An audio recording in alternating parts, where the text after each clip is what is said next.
अयान और रहीम की कहानी। रामपुर नाम का एक छोटा सा कस्बा था।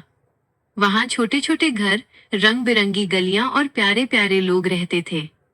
उसी कस्बे में एक 9 साल का लड़का रहता था जिसका नाम अयान था। अयान बहुत ही खुशमिजाज और शरारती बच्चा था। उसे खेलना, कहानियां सुनना और सबसे ज्यादा ईद का इंतजार करना बहुत पसंद था। ईद आने वाली थी। रमजान का महीना चल रहा था। पूरे कस्बे में रौनक थी। हर शाम लोग रोजा खोलते, मस्जिद में नमाज पढ़ते और बाजारों में चहल पहल बढ़ जाती। अयान रोज अपनी अम्मी से एक ही सवाल पूछता, अम्मी, ईद कब आएगी? अम्मी मुस्कुराकर कहती, जब चांद दिखाई देगा तब। अयान फिर आसमान की तरफ देखने लगता। रमजान का 29वां रोजा था। शाम का वक्त था। पूरे कस्बे के लोग छतों पर चढ़ गए थे। सबको चांद देखने का इंतजार था। अयान भी अपनी छत पर चढ़ गया। उसके साथ उसकी छोटी बहन हिना भी थी। हिना बोली, भैया चांद कब आएगा? अयान बोला, बस थोड़ी देर में, और फिर कल ईद। तभी सामने वाली छत से आवाज आई, चांद दिख गया, चांद दिख गया। पूरा मोहल्ला खुशी से चिल्लाने लगा, ईद मुबारक, ईद मुबारक। अयान खुशी से उछल पड़ा। वो दौड़कर नीचे गया और चिल्लाया, अम्मी, चांद दिख गया।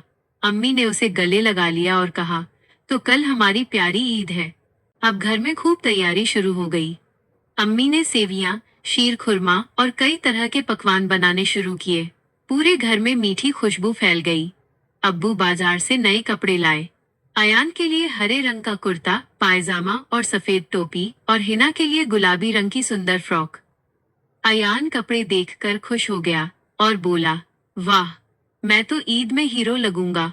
हिना बोली, और मैं परी। सब हंसने लगे। एक छोटी चिंता और अयान की योजना। रात को सोते समय अयान को अपने दोस्त रहीम की याद आई। रहीम बहुत गरीब था और कई दिनों से स्कूल नहीं आया था। अयान को याद आया कि रहीम ने कहा था, शायद इस बार मैं नए कपड़े नहीं ले पाऊंगा। अयान को दुख हुआ। उसने सोचा, अगर रहीम के पास नए कपड़े नहीं होंगे तो वो ईद कैसे मनाएगा? अयान ने चुपचाप अपना गुल्लक उठाया और उसे तोड़ दिया। उसमें से 900 रुपए निकले। अयान खुश हुआ। इतने पैसे में तो रहीम के लिए कपड़े आ जाएंगे। सुबह अयान अपने अब्बू के साथ बाजार गया। उसने एक दुकान से रहीम के लिए एक नीला कुर्ता और सफेद पायजामा खरीदा। दुकान से बाहर निकलते ही उसने सड़क किनारे सलीम नाम के एक गरीब लड़के को देखा, जो खिलौनों की दुकान को हसरत से देख रहा था। अयान ने अपनी ईदी के पैसों से सलीम को एक खिलौना कार खरीद कर दी। सलीम की आंखें खुशी से चमक उठीं। अयान रहीम के घर पहुंचा और उसे नए कपड़े तोहफे में दिए। रहीम की आंखों में आंसू आ गए और उसने अयान को गले लगा लिया। अगली सुबह ईद की नमाज हुई। मस्जिद में सब गले मिले और खुशियां बांटी। घर लौटने पर अयान को दादी, अब्बू और चाचा से ईदी मिली। दोपहर में रहीम नए कपड़े पहनकर अयान के घर आया।